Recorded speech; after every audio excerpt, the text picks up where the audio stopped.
हमें शब्दों की आपको नॉलेज हो जाए, जो डिफिकल्ट वर्ड्स आपके एग्जाम में देखने को मिलते हैं। ठीक है, समझ गए आप लोग इसके बारे में? चलिए अगला वर्ड आपके सामने आ गया, इसके ऊपर नजर डालते हैं। नेक्स्ट शब्द आपके सामने क्या है, जरा एक बार नजर डाल लेते हैं। देखिए अगला शब्द आपके सामने यादृच्छिक।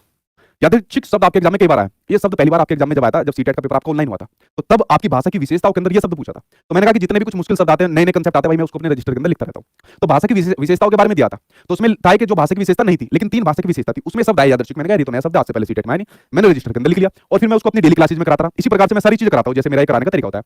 ये तब से आपके एग्जाम में 2 बार पूछ लिया, क्या पता आगे भी पूछ ले जाए। इसलिए अपना होमवर्क मजबूत करिए। अगर मैं आपको यहाँ पर पढ़ाने आ रहा हूं, इतने लाखों बच्चों की जिम्मेदारी मेरे ऊपर है, तो मुझे अपने आपको हमेशा अपडेट करना पड़ेगा कि शब्द के प्रति मुझे अपडेट यहाँ पर रहना पड़ेगा।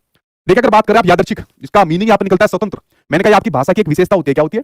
भाषा की एक विशेषता होती है। भाषा की विशेषता के अंदर इसके बारे में कहा जाता है कि जो भाषा होती है वो यादृच्छिक होती है। भाषा क्या होती है? लैंग्वेज होती है, यादृच्छिक होती है, स्वतंत्र होती है। यानी कि जो भाषा के शब्द होते हैं और जो उनके अर्थ होते हैं, उनके बीच में कोई मीनिंग नहीं है, लेकिन फिर भी हम लोग यहाँ पर भाषा का यूज करते हैं। जैसे मैंने एक एग्जांपल आपको दिया था, ठीक है, इससे पहले आप लोग बता सकते हो यादृच्छिक का एग्जांपल क्या दिया था? आपकी समझ में आ गया था?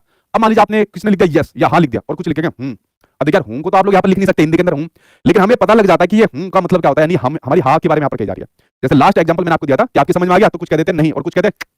अब ये भाई हम ही समझ सकते हैं इस प्रकार से जो बोलते कि भाई हमारी समझ में नहीं आया। तो भाषा यादृच्छिक का मतलब है जब भाषा के शब्दों, भाषा के अर्थों के बीच में कोई खास रिलेशन देखने को ना मिले और फिर भी भाषा सीखी जाती है, फिर भी यहाँ पर भाषा बोली जाती है। जो कि आपको पता है, आप लोग अपनी क्षेत्रीय जो भी आपकी जगह है, क्षेत्रीय प्रभाव आपकी भाषा पर पड़ता है। तो आप लोग देख सकते हो बहुत सारे ऐसे शब्द होते हैं जिनका मीनिंग ही अलग अलग आपके होता है। अब देखिए सपोज आप लोग पढ़ते हो BALL बॉल, और दूसरा बच्चा पढ़ता है, गांव देहात का बच्चा पढ़ता है, उसको गेंद पढ़ता है, या दोनों का मीनिंग तो एक है ना, बॉल भी और गेंद भी है। तो यहाँ भाषा के शब्द और अर्थ के बीच में कोई मतलब एक रूपता देखने को मिल रही है। एक शब्द हिंदी में कुछ कहा जा रहा है, इंग्लिश में कुछ अलग कहा जा रहा है, ठीक है, लेकिन उनके जो आपके स्पेलिंग है, वर्तनी नहीं है, वो अलग अलग है, अर्थ सेम दिख रहे हैं और कभी कभी सेम भी नहीं होते। तो भाषा अगर यादृच्छिक है, भाषा की आपकी विशेषता की बात कही जा रही है कि भाषा की जो विशेषता होती है कि भाषा यादृच्छिक फॉर्म में होती है, स्वतंत्र होती है। भाई भाषा को आप मतलब कैदियों में की तरह नहीं बांध सकते, बेड़ियों के अंदर नहीं बांध सकते भाषा को।